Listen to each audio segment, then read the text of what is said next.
So over the last few weeks, we have been going through this entire series on the good life.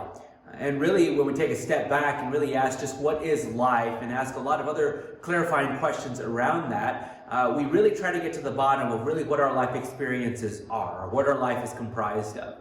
And we know that our life is made up of a whole bunch of things. We know that our life is made up of all of our experiences, the ups and downs, the ebbs and flows, the people that we meet, the people that we lose, or the money we make, the money we lose, the homes that we build, or the families we create. All of these things, among other things, including our jobs, all of these things comprise our life.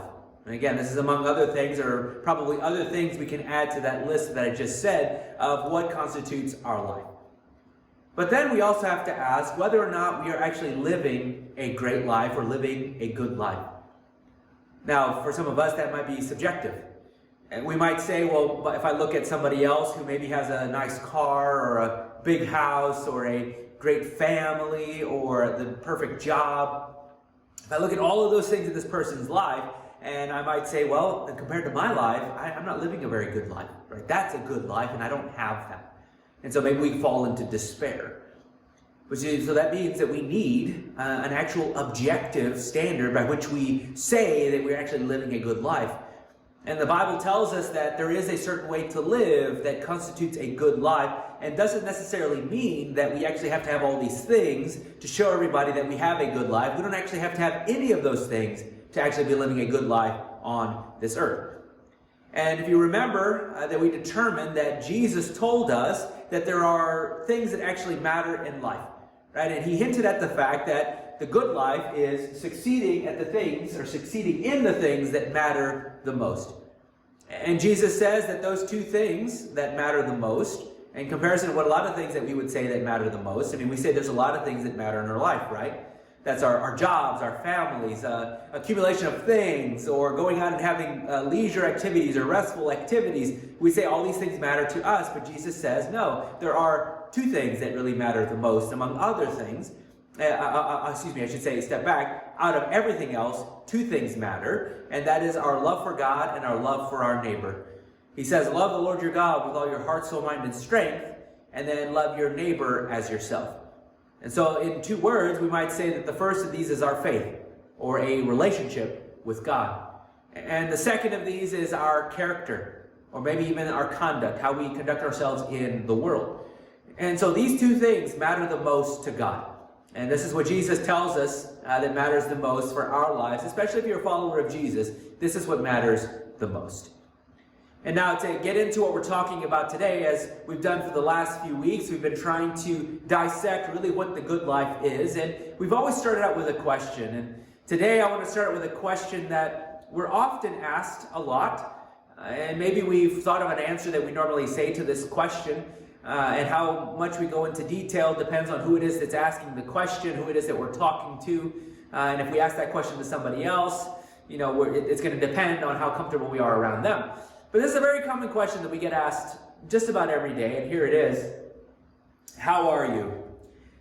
Now, that's not a very deep question. It's not an existential question. Maybe it could be, at least for some, if you get in a really interesting situation and you ask somebody, how are you? They may tell you and spill out their entire life story to you, and you're like, no, I was just wondering, let's give you a snapshot of how it is your day is going.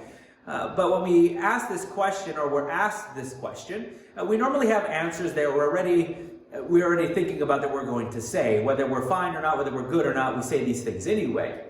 But we'll say we're great. We say we're fine. Or we say, we have some kind of phrases that we say that I always think are kind of cheesy when we say them. But some people will say, well, better than I deserve. Dave Ramsey, a famous Christian financial guru, he's kind of coined this phrase that he says to people around him whenever they ask him how he's doing. He says, better than I deserve. Or others who say, I'd be better if I were you. And so we have all these phrases that we say, and very common phrases that we say, and I think we hope that these kinds of responses are the ones that we want to say all the time. But more often than not, the two words that are actually words that we're saying when we're answering this question is that we're busy or that we're tired. Now, even though you may not use those words explicitly, you may not say, someone says, how are you? You might say, I'm busy, or you might say, I'm tired. You may not say those explicitly, but you communicate these two words usually through all the things that you tell people that you've done throughout your week or throughout your weekend. It's caused you to be busy, it's caused you to be tired. And because those are the main responses that we actually have when we say them, we usually kind of go between sort of two sort of mindsets. Right? When we're answering this question, how are you? And we answer this busy and tired, and we tell everybody about all the things, all the good things that we have filled our life with throughout any given week. We might say that we are too busy to be tired. Right? We may not say that again explicitly, but that sort of mentality sort of comes through with all the things that we do. If you're the type of person that fills your schedule up, right, you might be too busy to be tired, and sometimes that can be me. I think of when I did the lawn, or did some lawn work about a week and a half ago, and I remember getting up in the morning. I actually went for a run first, and then after the run, I knew I had to do some stuff around the lawn, and so I went to Home Depot. Got some plants, got some potting soil, also got some mulch that we had to, for an area we had to mulch, and so got all that stuff, got home, did all that, and then I was getting tired already because I'd just run and I was doing all that. I was really tired, and then I thought, oh, we should put our pool up. And so I decided to start doing that as well, and even though I was tired, I still did it all anyway. I knew it had to be done, and then before I knew it, it was already 6 o'clock, 7 o'clock at night, and I had been working and been going all day. And so maybe you're like me, is that you adopt this mentality that we're just too busy to actually be tired. Or maybe we have the other side of the coin here, and we say that we are too tired of being busy. Now maybe, again, we don't say this explicitly, but it comes through to the energy we sort of have after all the things that we've had to do. And maybe our schedules are really full, and we've had work, we've had to take care of our kids, take them to sports, or we had to, got an emergency call for work, and among other things that kind of play out through life that we fill our schedules with, we just get tired at the end of the day. But we know that we have to keep going. We know that the world is going to keep turning. Everyone's going to keep going on with life, even if we're tired. So things around us have to get done. And now in the midst of all of this, when we're busy or tired, these emotions that we have actually all probably come upon us for one thing, and this is something we all have in common, and that is work. And we can't be too narrow-minded to think that when we say the word work, that we're just referring to our jobs. Maybe an 8 to 5 job, 9 to 5 job, or maybe you're a salaried employee. And I don't think we can be so narrow-minded to think that to say work is something that is just something that we go and we get paid for. But we know that much of life is work. I mean, again, we think about our jobs, right? That's the one thing that comes to mind is our jobs. And so we know that fills up a lot of our time, and it's a good thing because it supplies the needs for our family, right? We go, we make money, we can pay the bills, and we can take our family on vacation, pay for daily needs, and all those kinds of things. So our jobs, yes, are important, but they are work. You think of mowing the lawn. That's something that always has to be done, especially when you get into the summer part of time. We know that this is something we have to do. And it's work because it takes up a lot of our time. Maybe not as much as maybe our jobs do. There's a survey that was done, or kind of like maybe not a poll, but more of a survey of seeing how much time people spend doing these kinds of work-related activities. And so even with our jobs, some on average spend about 90,000 hours of their life working at an actual job. And for mowing a lawn, it depends on what kind of mower you have. They might say you might spend between 7 and 47 days actually mowing your lawn or caring for your lawn. And that's a lot. But again, this is all pointing to the fact that this is work, requires time and energy on our part to actually do. And even cleaning our homes. Some people spend between, on average, depending on how much of a clean freak you are, or maybe how, and I wouldn't say a slob, but maybe you don't want to take care of your home or clean it as much. On average, people spend about 6 hours of their week tidying or cleaning their homes. So you add that up over a year, add that up over a lifetime. That is work. You think of cooking. I can speak for our family and know that for my wife, it takes about 30 to 45 minutes for each meal for that to be prepped, to be served, and all of that. So this is still work. And you think of caring for our kids. that is also work. Now, I don't mean that like when you think about caring for your kids, you're like, man, I got to work and I got to care for my kids. No, it's just, it requires time, it requires energy from you to actually care for them. And for some, they say that it takes, a parent may take about 2 to 2.5 hours a day, like intentionally with their child. It may not be, it's not including time where they maybe are watching a movie together or something like that, but maybe like brushing their teeth, spoon feeding them, changing them, bathing them, and maybe talking to them, reading them a book. All of those kinds of things that is intentional time within any given day that a parent on average will spend with their child. And so this requires time, this requires energy on our part. You know, I remember when I was a kid, I remember thinking how much I wanted to be on my own. I remember thinking, I can't wait till I get a job. I can't wait till I can start making my own money and I can start paying for my own things and buying things.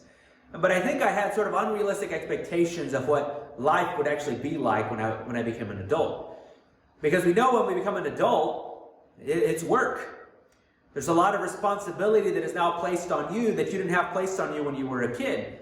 You know, you have to pay bills. There are other people that you might have to be responsible for. You have to put gas in your car. You have to, if you have your own house, you have to mow your lawn. There's always dishes to be done. There's always garbage to be taken out. So it's unrealistic for us when we were kids to think, oh, it's going to be easier. No, it actually seems to get much more difficult. And at some point in our life, is when we become adults, I think we realize how much of a drudgery like life becomes because of all the work we have to do. You know, and work really becomes like boring and unpleasant. Right? That's what it means for life to be a drudgery, or work to be a drudgery, is that it is boring and unpleasant, but we know that this stuff has to be done. And now sometime in life, what we do with all this work that we have to do, if you're like me, sometimes you verbally complain because of the things you have to do. Or maybe it's not something that you say on the outside, but on the inside, that desire is festering. You're saying, man, like, what's the point in doing all of this stuff? Right? It's just the grass is just gonna keep growing anyway. My house eventually is gonna go away. Like, what's the point in keeping all this stuff up? Because we get so bogged down with this idea that life has to be a drudgery. That life is boring, it's unpleasant, or the work that we have to do is boring and unpleasant, but it still has to be done. And I think we get to this point in life when we look at work as a drudgery, when we look at life and look at our work as just something we're doing for our own benefit, or the benefit of our families, or the benefit of just this life. I think that to some extreme or to some extent, people can become into despair because maybe they see there's no point into doing all of these things. But again, I think we get there whenever we think life is all that there is, that this is the only thing I'm building up. But you see, we really need a perspective change when it comes to all the work that we have to do in this life. That this work is not just for us, it's not just for the benefit of my family, but this is actually, especially if you're a follower of Jesus, but I think this goes for everybody, that everything that we do here on earth is actually for God. That we actually do everything for the glory of God, not for our own glory, to give ourselves praise. So glory and praise go hand in hand. To give ourselves praise, but to give praise to God. And so what we're talking about today is this idea that the good life is a life that glorifies God. Now, if that doesn't make sense to you, if you don't quite understand what that word means, as we go through this, I hope that we can hopefully clear up some things here and what it really means for our life, if we're living a good life, that it actually glorifies God. And the passage that we're going to is in the book of Ecclesiastes. In this particular book, it's written by King Solomon. And King Solomon writes from the perspective of someone who has worked a lot in his life, who's attained a lot in his life. And he finds that there is no better way to live life than with God at the center of his life. And so we go to the passage in Ecclesiastes chapter 2, and here's what it says. It says, "So I hated life, because the work that is done under the sun was grievous to me. All of it is meaningless, a chasing after the wind. I hated all the things I had toiled for under the sun, because I must leave them to the one who comes after me. And who knows whether that person will be wise or foolish? Yet they will have control over all the fruit of my toil into which I have poured my effort and skill under the sun. This too is meaningless. So my heart began to despair over all my toilsome labor under the sun. For a person may labor with wisdom, knowledge, and skill, and then they must leave all they own to another who has not toiled for it. This too is meaningless and a great misfortune.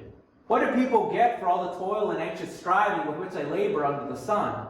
All their days their work is grief and pain. Even at night their minds do not rest. This too is meaningless. A person can do nothing better than to eat and drink and find satisfaction in their own toil. This too I see is from the hand of God. For without him, who can eat or find enjoyment? And so Solomon, for him, the work that he had to do on this earth, and again, it's not narrow-minded for him, it would be too narrow-minded for us to think that he's just talking about actual work, an 8 to 5 or a 9 to 5, or him ruling over the country or over the nation. I think it's much more than that. Everything we have to do to toil, right? Everything that requires our time and energy, that is work. And for him, the reason it became something of a despair to him or a drudgery to him was because everything he worked for is going to be left to somebody else. Namely, it would have been his son, and he wasn't sure if his son was going to be foolish with what he was going to leave him, or was he going to be wise?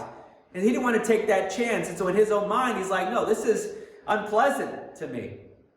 That I have to work, and I have to leave it. I still have to do it, but I'm going to have to leave it behind for somebody else who may not care for it as well as they should. But he says, and he concludes at the end of all of this, even though he finds it a drudgery, a lot of scholars say that this is probably his turning point in his mind. Where a lot of Ecclesiastes, the book of Ecclesiastes, seems sort of depressing. This is sort of a turning point for him, because what he tells us, he says, a person can do nothing better than to eat and drink and find satisfaction in their own toil. This too I see is from the hand of God. And in verse 25, for without him, who can eat or find enjoyment? So again, he's saying the best life to live, especially in regards to our work, is with God at the center of it all. Because he's the one who gives it meaning. He's the one who gives it purpose for each and every one of our lives. Now, I don't know if you've ever thought about how hard our ancestors had to work. Now, I know a lot of people in our world today, they have to work hard. But I find that I think people even before us, where there weren't so many advances in technology, that they had to work really hard to do things that are a lot easier to do now. I think about my great-grandparents. A few months ago, I had to write something for somebody online, and it required me to go and look at my family history to see what it was all about. And sadly, I hadn't done that before, and so I actually contacted my mom just to see what was my family like, what did they do? And I found out that in the 1940s, they immigrated to here. This is my great-grandparents, immigrated to Texas in the 1940s, and they went to the job that was most available to them at that time, and that was to pick cotton. Now, if you know anything about cotton, you pick cotton usually around July, and in Texas, in July, it's on average maybe about 100 degrees. And so you imagine them out there picking cotton, and it can become a drudgery. Perhaps it become boring. But most of all, it probably was really unpleasant. But I think they understood that this was work that still had to be done. And by talking to my grandparents about my great-grandparents, they actually told me a lot about their attitude in doing this work. That they actually found a lot of joy in actually taking care of their families, not necessarily like with all the environment they had to work in. They knew it was unpleasant, but they were doing it because they knew they had to care for their families, and it brought them great joy to be able to do that. And then I think about the work I do now, or the things that I have to just do, not just my job, but just things in general, and how much I look at that as a drudgery, and I'm like, man, I'm not working as hard as they are, but yet my attitude is not in a good place. And so my attitude is kind of similar to Solomon's here, not in the sense that I have to leave this to somebody else, but in the sense that life itself, work itself, really is boring and unpleasant sometimes, but I still have to do it. Right? To some extent, there are things in life that nobody else is going to do, that you're going to have to take care of, that you're going to have to do. And so if we're honest, we would feel the very same way as Solomon. You might feel the very same way as me with all the work that we have to do in this life.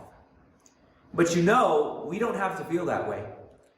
We don't have to feel that life is a drudgery. We don't have to feel that way about all the work that we have to do. You think about it, actually, I think, and I don't know if our parents would recognize this or we would recognize doing this for our kids, But we try to take that sting off of life for our kids early on by giving them chores, right? Cleaning up things.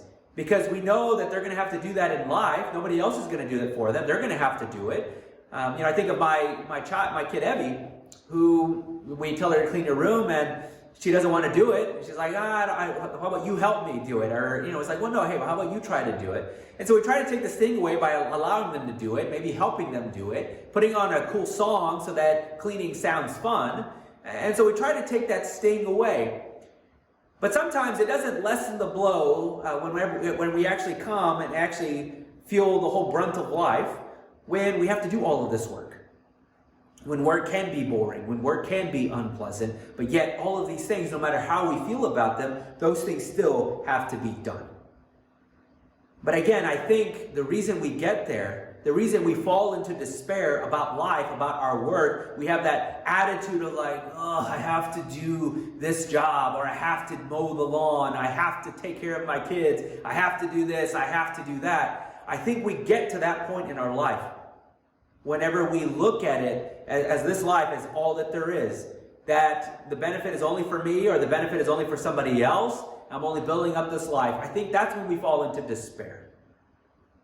But you see, what the Bible's asking us to do, what Solomon's asking us to do, what Jesus will then ask us to do, is that we look at this life as something that's not just for us, just for our families, but it's a life that we actually live for God, that we actually live this life to glorify God. And that is the biblical testimony. That is what the Bible tells us. That is what a lot of other writers say about our work here on this earth. Everything that we do, our actions, that actually leads to God's glorification, or at least it should. Now, if you think about Paul, when he's talking to the slaves in Colossae, and in this particular passage, a lot of people have a problem with, and maybe this is kind of a side note here, a lot of people have a problem with Paul here when he's talking to slaves. I think like, well, he's not condoning slavery here. He's not saying that people should stop having slaves. He's not saying anything like that. Because in his time, he actually was not a social reformer. He knew that even though this slavery was a common thing, he wasn't going to be able to change it by some simple words. And so he addresses the culture where it's at this point. And so he addresses the slaves, not just the slaves, he also addresses husbands, wives, children, and slave masters or slave owners. And so, and how to treat each other. And so he speaks to the slaves at this point, and he says, obey your earthly masters in everything, and do it. Not only when their eye is on you and to curry their favor, but with sincerity of heart and reverence for the Lord. Whatever you do, work at it with all your heart, as working for the Lord, not for human masters, since you know that you will receive an inheritance from the Lord as a reward. It is the Lord Christ that you are serving. And so he's talking to these slaves and saying, look, you need to be working diligently if your master is there, and even if he's not. You need to be working diligently. And now I should say that being a slave in that time wasn't always a pleasant thing to be doing. But yet you found so many of them who were actually managers over businesses and even managers or heads of households. And so they had really high positions in some respects. But you see, it still was a drudgery to some extent because they were at the beck and call and at the mercy of a master. Now, if we're honest, we would say that we fall in the same category as well. Because we too are at the beck and call. We are at the mercy of a master as well. Now, yes, spiritually speaking and practically speaking, yes, that should be God. But we know that in life, in the real world, the master of our lives is our work. All the things that have to be done in a given week. And if you don't get them done, nobody else is going to do them. And you only have so much time in a week to get it done. So we are, in a sense, a slave to the work that we have to do. But you see, again, we fall into despair when we look at it simply as that. But when we begin to look at it and have our perspective shift and say, look, everything I'm doing is actually for God. And that's what Paul was trying to tell these slaves and encouraging them in this way and saying, look, everything you do it as if you're working for the Lord. So the same thing applies to us. So when you're actually working at your job, you're doing it for the Lord. When you're mowing your lawn, you're doing it for the Lord. When you're cleaning your house, you're doing it for the Lord. So that's the kind of perspective shift or mentality shift we need to have in all the things that we actually do. And now it's not just the work that we do in the world, but even the work that we do to build community within a church. the Apostle Peter addresses people as well. And here's what he says. He says, above all, love each other deeply. Right? That's the motivating factor behind everything we do, because love covers a multitude of sins. Offer hospitality to one another without grumbling. Each of you should use whatever gift you have received to serve others, as faithful stewards of God's grace in its various forms. If anyone speaks, they should do so as one who speaks the very words of God. If anyone serves, they should do so with the strength God provides, so that in all things God may be praised through Jesus Christ. And so whether we're talking about working in the world or working to build community in the church, even Peter is telling us here, look, we still do all of these things so that God, at the end of what we do, can be praised by our actions. So that's really what these two writers are getting at. This is what Paul's getting at. This is what Peter's getting at as well. So as we go through our daily life, that's what we're supposed to do. We're supposed to glorify God, right? Or praise God, or bring praise to God in all the things that we do. But a necessary question that we have to ask is, well then, how do I actually glorify God? If we're supposed to glorify God in our actions, or maybe the things that we say, how do we go about doing that? Well, for some, they might take it quite literally, and maybe through the actions that they do or the things that they say, you might think, God, I'm glorifying you in this moment. God, I'm glorifying you through what I'm doing right here. Now, I don't think it always works that way. Actually, I think in most cases, I don't think that's the way we should go about glorifying God. Maybe that works for some people in their relationship with God. But this is actually much more practical in the way that we conduct ourselves in the world. And so when I say that we need to glorify God, I think the very first thing that we do when we glorify Him, or how we glorify Him, is just to be like Him. Before God asks us to do anything, before He calls us to do anything, the first thing He does is He invites us to be with Him. And by being with Him, right, we become like Him. Now, if you remember all the way back into Genesis chapter 1, when God created humanity, in Genesis chapter 1 and 2, when He creates man and woman, what He really does is He breathes life into them. His very Spirit resides in humanity. And that same Spirit is the Spirit that is inside us, that transforms us, that changes us to be more and more like Jesus, where our inner attitude and our inner character is actually changed. And so we glorify God by trying to live out that change that He's trying to do inside of our hearts, where it really matters. Because we know that matters to Jesus, right? What's really going on in our hearts, because eventually what's happening here is going to come out in something we say or something that we do. And this is only something you see. Nobody else around you will see if you're angry on the inside, if you're jealous or you're envious. Only you know about that, and God knows about it. And so we glorify God in the way that we are in our inner heart attitudes. And so maybe we ask this in sort of a set of questions. Maybe we say, well, am I embracing, peace and self-control in the midst of a stressful work environment? All of us, whether we actually go to work or we actually have to do things around the house, right, in those environments where it can become stressful because we have so many things to do, are we embracing the peace and self-control that God is trying to create within our hearts? That's an honest question to ask ourselves. Or are we doing quite the opposite? Right? Are we not at peace? Are we unsettled? Are we out of control in our hearts because of all the things that we have to do? Or are we embracing the grace and patience with the daily tasks that make life work? Again, you look at everything you have to do, all of these tasks that we have to do, that pile up day in and day out.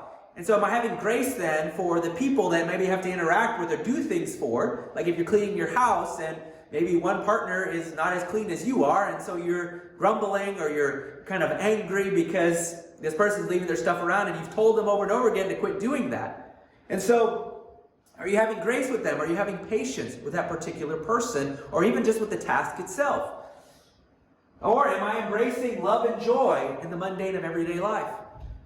I mean, really, when you think about life can seemingly become a thing that maybe doesn't create a lot of love and a lot of joy in our hearts.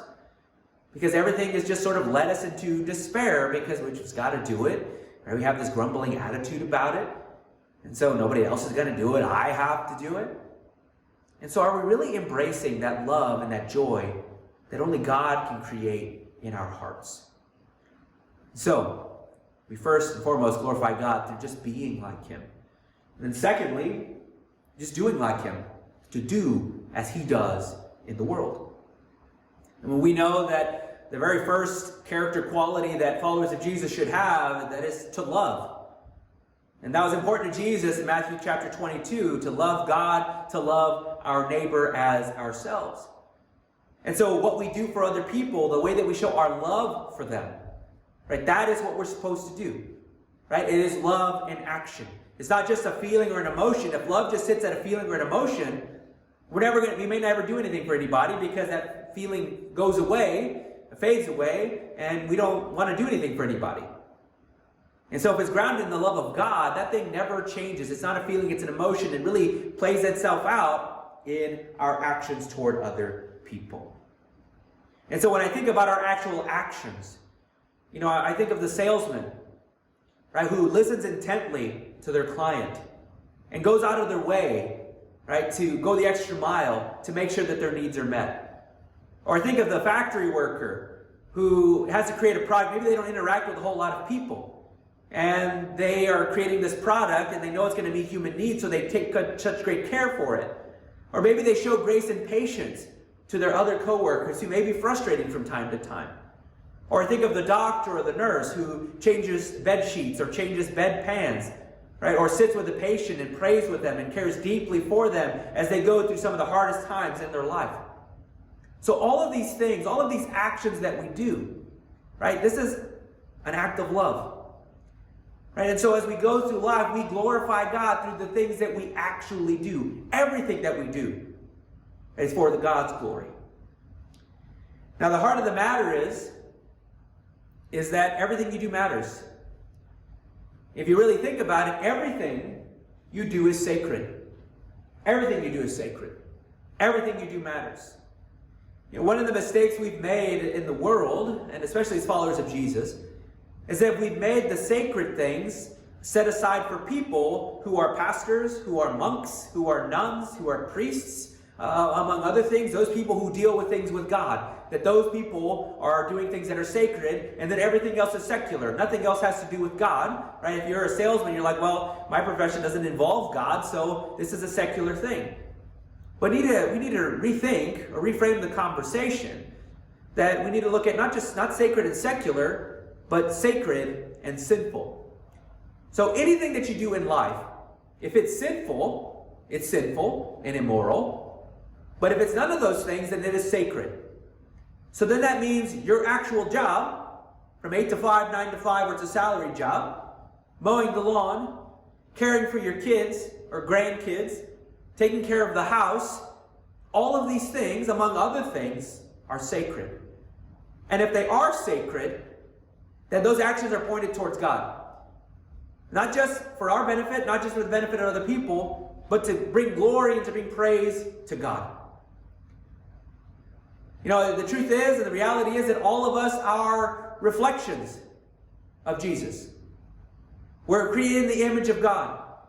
And so if that's the case, then we are to also be an extension of God's love and grace in the world. And if that's also the case, then everything that we do is either going to bring glory to God or glory to us. So we have to think honestly and deeply about all the things that we're doing. Are they truly bringing glory to God? And are we fully aware and truly understand and believe that everything we're doing is not just for us, not just for our friends, not just for our family, but for God? Are we working as if we're working for God? Let's pray. God, thank you so much for your love and your grace. Thank you that you give us this great opportunity to serve you in this world. And Lord, I ask that you would just help us to just really understand and take away from this, Lord, that everything we do matters. Everything we do is sacred. Everything we do, unless it's sinful, everything we do should bring glory to your name. So I pray that you would help us to do that, because I think that really reshapes and reframes this whole conversation, just the way we look at the work in this world. I think if we just look at it as just building up this life, I think we can get into despair. But if we look at it as something that is going to bring you glory, that may even show other people that you exist, Shows us, Lord, that that should matter. So, Lord, help us with this perspective shift. Help change our minds in this sort of mode, Lord, that our work matters, our taking care of our kids, taking care of our house matters. Because it's not just for us, it's all for you. So, Lord, help us to understand that. Be with us, Lord, and be patient with us as we come to understand your work in the world and how all the work that we do is really all for you. In Jesus' name, amen.